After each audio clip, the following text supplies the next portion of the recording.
Welcome to the Beyond the Years podcast, a podcast about all things Disney.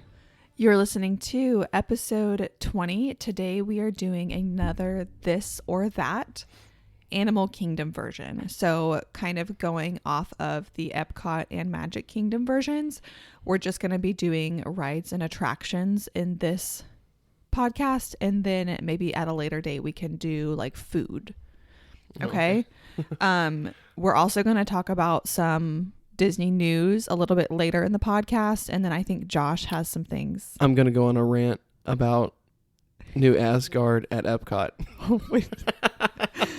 It's a whole thing. So, okay. We're going to get right into it with the first one. Okay. Are you ready? Yep. This is going to be the biggest one. Expedition Everest or Flight of Passage. Oh, wow. I know. Starting off being a turd, Ashley is. It wouldn't be fair if we didn't do it this way. You got to start me off with a couple softballs. There's really only 4 because Animal Kingdom doesn't have like a lot of big rides and attractions. Mm-hmm. And like they took out the Primeval Whirl, which wasn't great anyway. And then there's quite a few things that are like animal related, but it's not like, in my opinion, big enough to go on this list. Okay. So what do you choose? Flight of Passage for sure. But Expedition Everest is like really fun though. But Flight of Passage is just awesome. Yeah, I would argue that Flight of Passage is probably The best Disney ride. Probably. Yeah. Yeah. Probably behind Cosmic Rewind, even though we haven't watched it yet or rode it yet. I don't know. Yeah, you're probably right. I'll probably like Cosmic Rewind better, but I agree Flight of Passage is the winner in this one. Okay. Explain your reasoning first, and then I'll tell you mine. Okay, so it's just such a fully immersive experience because you're like in Pandora waiting, like they've created the whole world of Pandora at Animal Kingdom. So you're like in the environment. It's not just a ride. It's like you're totally immersed in Pandora. They've got food there. The whole thing. You guys have probably seen pictures, or if you've been there, it's just so magical. So you're literally in Pandora, and then you get on this ride, and it is just so amazing. And you're like on the back of a banshee, and it moves, and you can feel it breathe, and just the technology they use in this ride, you are just in it. Yeah. Like if you look out the corner of your eye, obviously you see people next to you, but you really don't do that because you're so into it. Mm-hmm. I honestly we were laughing pretty hysterically like the whole time. It was tears of joy. Yeah, I laughing. Cried a little bit because I was like so happy, having like the best time. And it is just like you literally feel like you're in the movie. Well, and we rope dropped every day. Mm-hmm. And that was the first ride that we rode at Disney. Yeah. Like we walked straight back there and got in our fast pass lane, which was like, we were there, maybe 10 minutes? Because it was like, there was already people like in line by the time we got back there. Oh yeah. That like everyone rope drops it because the wait is super long. Mm-hmm. Rightfully so. But yeah, it's just magic. Yeah, it's awesome. There are very few rides where you get that totally immersive experience. I would say at Universal Studios, the Harry Potter ride, kind of the first one they did, mm-hmm. is that way. But they use a lot more like props in that ride. So you like really feel like you're in it. But this is Disney. So, yeah. I mean, I would kind of equate it to that. It's just magic. Yeah. I like when you sit on the banshees, like you said, you feel them breathing. And it's like you're sitting on it like a motorcycle. Yeah. That's what you're sitting on top of pretty much. Mm-hmm. And then it's trippy when the floor like kind of drops out from under you because these like the actuators kind of like go forward a little bit. Mm-hmm. And then you're kind of like, if you look down, you're kind of like floating above nothing. And it's kind of trippy. Oh yeah, for sure. But I love how you can feel them breathing, and like they do like the kind of similar to Soarin', where they do like the smell-o-vision kind of thing, and like you get water splash in your face and stuff. They do a mist when you like fly over the water, which is just like so immersive and amazing. Yeah. Okay, so Expedition Everest is a fantastic ride. Yeah. It would be my second favorite ride at the park. Yeah, for sure. The queue though for Pandora is pretty lame. Until you get into the outdoor queue is okay because you're like in Pandora, but like once you get deep into it and you're like about ready to get on the ride, it's boring. Just kind of bland. Yeah, it's just a tunnel. Yeah. But it's made to look like a science and technology center with like a tunnel, how the tunnel's laid out like very industrial. But like it's pretty just like, well, we're just in here. Yeah. Kind of. I didn't mind it too much. They spent so much money on Pandora. Oh, yeah. And we'll talk about that more in a minute. It's super cool, like how the islands float and everything like that. Heck yeah. It's awesome. But that was my only downfall of the ride would be the queue, where Expedition Everest has like a really immersive, like there's a lot going on in that queue kind of thing. Expedition Everest is so good. It's like, it's thrilling enough, but it's also like not over the top. It's kind of like chill for a coaster. I mean, you do have like a couple of moments like where you go backwards and then you go down the big drop. But it is kind of relaxing to me. It's not like a roller coaster where I feel like I'm going to freaking die. Yeah. You know, yeah. You're not worried that you're going to like die. Yeah. And you don't get sick on it because it's not like some roller coasters we've rode where it's just like it jars you around. It's like pretty smooth. It's very smooth. It doesn't go upside down or anything, which I love those coasters too, but like this is a different vibe. It's much more like relaxing for a coaster. Don't you corkscrew? No, I don't think so. It's been 4 years since we've rode it, so yeah. But I don't remember. I know you go backwards at one point and then you have a big drop. But I don't think there's any corkscrew. You don't go upside down. There's no like, they just have a lap bar. They don't have like an over your shoulders restraint. Yeah. Okay. So the next one is Navi River Journey or Kali River Rapids. Kali River Rapids. Do you remember that? Or that's what you're choosing? That's what I'm choosing. I remember that one because the Navi River was like a big letdown. Other than the color and like how pretty it was. Yeah. Kind of sucked. Interesting. This one was really hard. It's hard for me to choose because I feel like they ran out of money and so they couldn't do the Navi River Journey like the best they could have. Because I revert back to my whole, it's a water ride. It should have some sort of drop in it, but it's literally like just a boat ride. You're just floating and it's beautiful. No, yeah, it's super pretty and like immersive in that sense. Yeah. But beyond that, and like the giant robot at the end. Yeah. It's kind of dorky. I'm trying to decide what I want to pick. But I'm definitely was it the River Rapid? Mm-hmm. Yeah, that was fun because like that you got wet and like it's actually like fun and like you get to see other people's interactions and it's like everyone's like laughing and having a good time. So definitely choosing that. I think I'm going to choose the Navi River Journey. That's really tough. I don't necessarily like the raft rides. Okay. Just because it's kind of gross to me sitting in someone else's wet seat. And then like you have to walk around with wet shoes and like wet shorts the rest of the day unless you pack extra clothes. Yeah. And it's different on like Splash Mountain when you are getting like a huge thrill out of it. Like there's several drops and it's like a whole storyline. But this is just like, I don't know. It's not really special because I feel like pretty much every amusement park has a raft ride similar to this. Well, but it is like when you're comparing it to just like the basic raft ride that you're going to see at most amusement parks, it's good comparison to other ones. Yeah. But I'm going with the Navi River Journey. Okay. Well, I'm going with the Rapids, so. Okay. Okay. So the next one is Dinosaur or the Kilimanjaro Safaris. Kilimanjaro Safaris. without a doubt. Dinosaur is overrated, and I want all the people to come attack me and say that otherwise because it's overrated crap. I'm in a weird mood right now. I can't decide.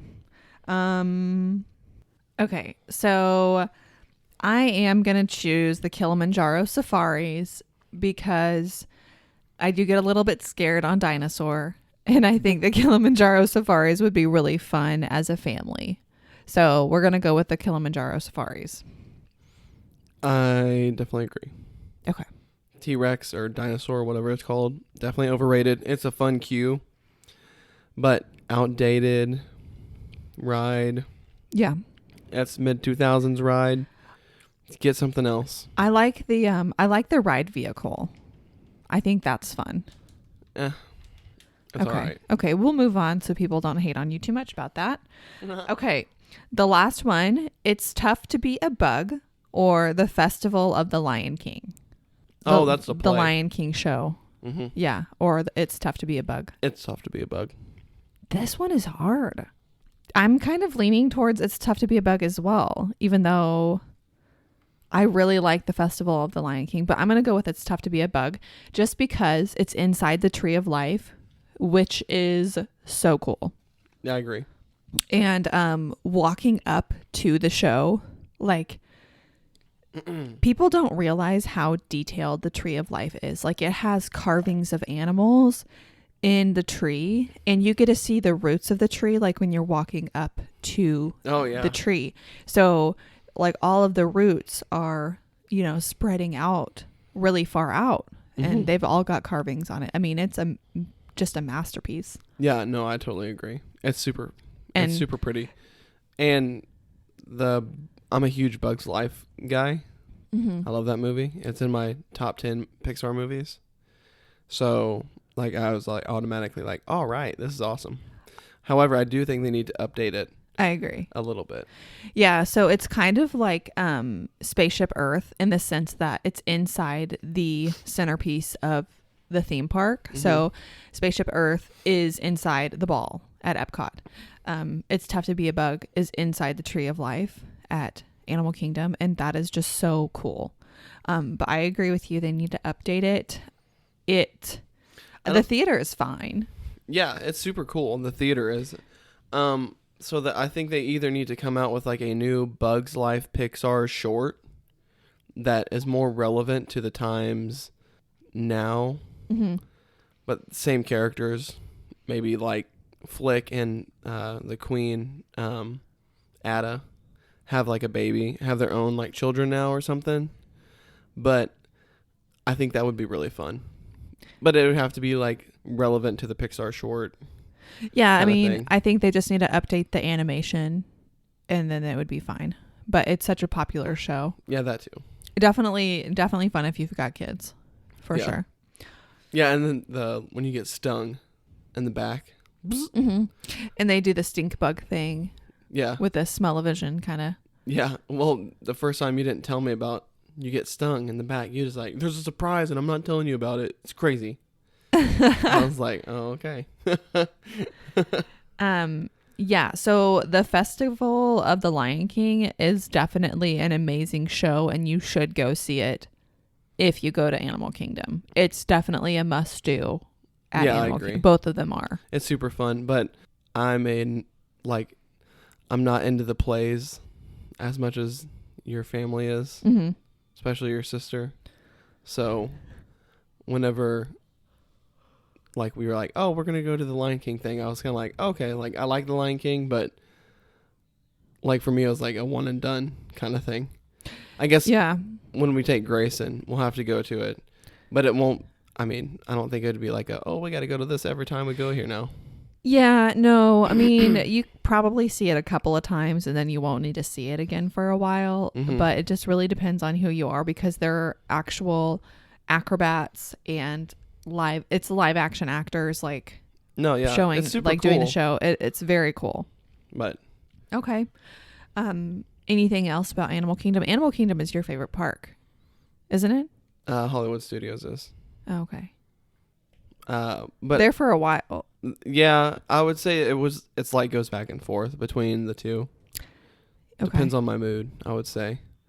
Like Animal Kingdom, I really relate to Animal Kingdom because of like my upbringing of like being like raised around safari animals when my family owned safari park. So Yeah. I relate to that kind of stuff a little bit more. So the Kilimanjaro ride is like super fun to me.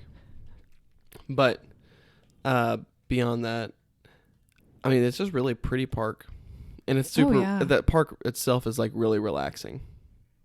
Yeah, it's not so like everyone's pacing around trying to get things done because it's such a huge park Yeah. that people are just kind of strolling about. It's not like Magic Kingdom is like, the energy in that place is like, we gotta go over here. We gotta go get Dole Whip. We gotta move over here. I agree. The only busy part of the park that is stupid busy is the Pandora area. You get that vibe, Magic Kingdom vibe a little bit when you're over there just because everyone's like shuffling around and stuff. But like just the park itself is amazing. Mm-hmm. Also, their fireworks show at night is so At Animal gorgeous. Kingdom? Yes. They don't have it anymore. What? They changed the Rivers of Light, Yeah. the one we saw. Amazing. Yeah, it's not there anymore. That's stupid. They got rid of it, I believe in 2020. That sucks. Mm-hmm. That was amazing. I love looking at the pictures of that. Yeah, so it was a water show, Yeah. but it used the water and projections. Mm-hmm. And it was animal themed because it's Animal Kingdom. I mean, it was a beautiful show. What do they do now? I have to look it up, but it's not Rivers of Light. Lame. That was like the best part of the show, or the best part of the park. Mm-hmm. Oh, that's so stupid. They're always changing everything. I know, but man, that was super fun. I mean, they also are notorious for like changing the name of the show at like night, the fireworks show or whatever, at the parks, and then sometimes the details of the shows aren't that different, so it might be something else, and it could still be very much similar to Rivers of Light and just be called something else. Okay. But I don't know. All right. Okay, so we're going to transition into Disney news. I'm going to say my one quick thing, and then Josh is going to have his moment to talk about Epcot. Okay, so I just want to update everyone. We've talked about National Treasure in previous podcasts. We have the name of the TV show that is going to be released on Disney Plus. We do not have a date yet, but I'll get to that in a second. So it is going to be called National Treasure: Edge of History. We don't know very much. It's going to be 10 episodes. I would assume it's probably going to have multiple seasons, but for now, 10 episodes. Mm-hmm. More details will follow because they're going to be releasing information at the San Diego Comic-Con July 21st. So for us, in 11 days. Yeah. So, but it'll be July 21st, 2022. Yeah, Comic-Con is coming right up. Yeah. So we'll which is have a big a whole deal bunch. because Marvel's doing a whole thing there this year, which they haven't done in the past because of COVID and all the other worldly crap that's going on. Yeah. So we're going to get a lot of stuff from Comic-Con. We'll probably have to do a podcast. Oh, yeah. We'll have to do a Disney specific, of course. Yeah. But yeah, for sure. okay. So that's really the only thing I wanted to say as far as kind of big Disney news that I, personally care about. But I know Josh has some Epcot stuff he wants to talk about. Okay. Go for it. So I had been thinking about this all last night after our Thor Love and Thunder reflection and where is Thor going in the future episode 19, correct? Yes. Okay, so if you want to hear that, check that out. But we had discussed how amazing it would be to have a Thor New Asgard ride at a park. And I think Epcot is the best choice for that. Because in the movie Thor Love and Thunder, like that whole area, the New Asgard area, is very Epcot vibes. Like with the World Showcase area. Mm-hmm. I'm going to need you to interact a little bit here. I am distracted because Grayson woke up from his nap super early, at as he would while we're trying to record a podcast, and the TV's playing, and it's really loud out there. So that's distracting me. So I'm going to get up and shut the door, and you can continue. Okay. So, So on the World Showcase Lake, I'm not 100% sure where they shoot the fireworks off at. However, so you have China, Norway, and Mexico all clumped together in this little area at Epcot. In front of Norway, it goes right to the lake. So I'm thinking you put a small ride there that is Thor New Asgard themed. Well, I don't know. It could be pretty tight there. Oh, man. Well, behind Norway, there's a whole bunch of open space. I think that's what they should do. They could build, because it's Norway, right? So Norse mythology, New Asgard would fit well in that area. Yeah. So if they did like the entrance through one of the existing buildings and just changed it to an entrance and then like took you up and over, like they could do like an escalator or whatever. Yeah. And then take you to like a whole other section. Yeah. Would be so cool. So here's like what the ride would look like. So you get like the very Nordic like housing that they have. If you see a picture of beachfront houses in Norway, or like sea houses in Norway, like you'll know what I'm saying. Or if you see Thor Love and Thunder, you'll get what I'm saying. But you have a bunch of those buildings. You have like a couple of the infinity cones, like creamery, the ice cream shop, because in the movie New Asgard is a like cruise ship destination. Yeah. So you kind of play off of that. So you could have the ride take off out of the dock of New Asgard. Uh-huh. You get on a boat. Goats are pulling it. And you ride in, you start off the track, and you kind of go up and into like another building that's black. And then you kind of travel the Bifrost. So you can go to different planets. So it would be kind of similar to Cosmic Rewind in that sense, but you're on the Bifrost. Like the Bifrost is like breaking up behind you. If you like turn around, mm-hmm. you have like a Thor and Jane, or like whatever characters you want to have like appear.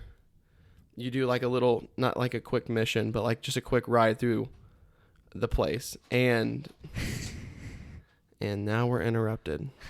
Okay, so for you guys, it's been like 2 seconds, but for us, it's been about 7 hours, because when we were recording earlier, Grayson woke up from his nap very prematurely. So he has some sort of sixth sense when it's like the worst possible time to wake up early from a nap. So he woke up early from his nap, and then he's kind of been a little heathen all night. Yeah, from not taking a long enough nap. Mm-hmm. Yep. So you were talking about wanting a ride at Epcot, mm-hmm. and it being New Asgard, or you wanting New Asgard at Epcot. Yeah, New Asgard at Epcot. And you were explaining like the ride. Yeah, so the ride is pretty much, like I said, similar to a Cosmic Rewind, but you start the ride out on the track on the like lake or like a pond. You start on water, and then you zoom into space, kind of like they do in the movie. Mm-hmm. So you just travel the Bifrost and everything, and you go like on an adventure with Thor and Jane and like Korg and Valkyrie, or like whatever characters you want to add to that. Yeah. So that would be amazing. It'd be like super pretty and colorful, kind of like what we get when they're traveling the Bifrost. Maybe they go to Omnipotent City for Heck like a flash, like just flying through the Omnipotent City. I don't know. That's the Imagineering part of me. Wanting that ride. We've been obsessed with Thor since we saw the movie the first time. Yeah. We're rewatching Ragnarok. Well, I mean, we've watched about 12 minutes of it today. Yeah, we started it when we were eating dinner, and then we're like, well, Grayson's not going to bed, so Yeah, it's been a night, but we're finally like, let's get back and finish the podcast now. Good times. So, was there anything else you wanted to talk about in this episode today? Obviously, I just think Epcot needs a new Asgard. I agree. So as far as the This or That series, we still have to do Hollywood Studios, which is going to be a challenge because we haven't got to ride Mickey and Minnie's Runaway Railway. We haven't got to ride Slinky Dog Dash, or we haven't even been into Star Wars area. the Star Wars area, which has 2 rides. And that's now like a big portion of the park. Yeah. So we'll probably talk about it and based on our research make decisions. Mm-hmm. But that will probably be coming soon. Yeah. That episode. Yeah. This or That episodes are really fun. So we'll continue to keep doing these. Like eventually we'll get to a This or That Marvel, I'm sure, and a This or That Star Wars kind of thing. Oh yeah, for sure. Because I think that's kind of like our thing now is this or that episodes. I actually have a This or That Marvel saved already, so I think that'll be really, really fun. Cool. Can you give us a sneak peek of that? Yes. So so I'm just gonna be frank. So the people that put these together on Pinterest, some of them are like really good and some of them are like pretty basic, and it would be hard to make an entire podcast out of this one. So this one it's basically 8 this or that's, and it's just like this character or that character, this character or that character, which is fun. But we would just need to really expand upon it. Mm-hmm. And then we could obviously do like movies. Yeah. So, but that's the only one that I saved. There's not a ton of them out there, but, we'll probably finish up the park series 1 with the rides. And then at some point, like we've talked about, we'll do like food versions because there's tons of food at Disney World. And then of course we've got the MCU we can talk about. We've got all of these shows on Disney Plus. We've got Star Wars, which we started a rewatch on Star Wars. I got through the first 3 movies and you got through I finished the 3rd one. You did? Yeah. Oh, okay. Yeah. Well, then we need to do a prequels podcast. Mm-hmm. Dang, I didn't know you finished it. Yeah, it was like, I mean, it was a couple days after you'd finished it, but I finished it. See, that's been like a long time, like a week and a half, 2 weeks, right?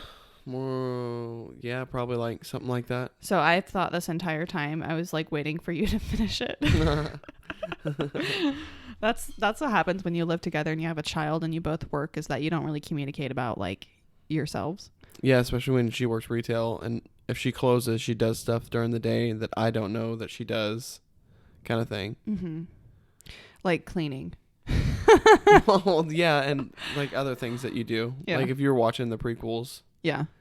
Or finish the prequel, and like I come home and I'm like, oh, well, I did this and this, but I didn't do that. Yeah. I didn't watch that, or just stuff like that. Okay, so I guess coming soon we'll need to do the prequels. Yeah. Rewatch podcast. Okay. That'll be a good one. Yeah. Natalie Portman. Freaking love Natalie Portman. Yeah. God. Especially, man, if you haven't seen Thor: Love and Thunder, I can't stress this enough. Go see the freaking movie. It's so good. Yeah, we love it. Yeah. I don't know. It's going to take a lot to compare to that for me. Just the whole thing. Yeah. Yeah. It's not like the best. Oh my gosh, we're going to get into a whole thing, but we'll try to wrap it up. Yeah, if you want to rant on us listening or talking about Thor: Love and Thunder, go watch the previous episode or listen to the previous episode. 18 or 19. Yeah. Because we talked about Thor in both of those. But it's not the best superhero movie you're ever going to get, because it's not just a superhero movie. You know? If you want that, go watch Infinity War Endgame. Yeah, definitely. Okay. But, yeah. Before we get off too far. Yeah, because that would be a really easy topic to go off. Oh, yeah. I mean, like anything that we're relatively passionate about, like Star Wars, we could just go ahead and continue, but we'll cut it off there. Yeah. You have anything else you want to add for today's podcast? Not really. Okay. But I'm excited for the next this or that. Mm-hmm. I don't know why this or that. It's hard to say in one. It's the S. This or that. You really have to like focus. Yeah. This podcast has been good for me because I have a slight lisp. And I've discovered that it's because I have like a tongue tie that was never taken care of, which is really common because tongue ties haven't been researched until like recently. But my dentist like kind of explained to me that that's why I have a small lisp. And so on the podcast, I really have to enunciate and like focus. Yeah. And if I get going, you can tell because it's like I'm excited and I'm not like really thinking about what I'm talking about. But anyway, yeah, I don't have anything else. Yeah, I don't either. Make sure you check us out on our Instagram at BTE Podcast.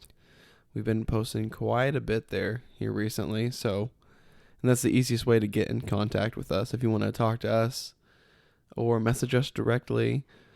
Check us out on YouTube at Beyond the Ears Podcast.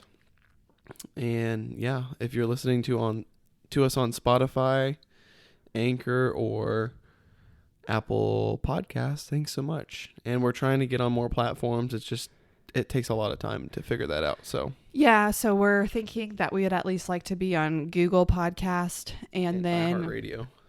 That would be good. It's just every additional platform is like a little bit more work depending on the platform.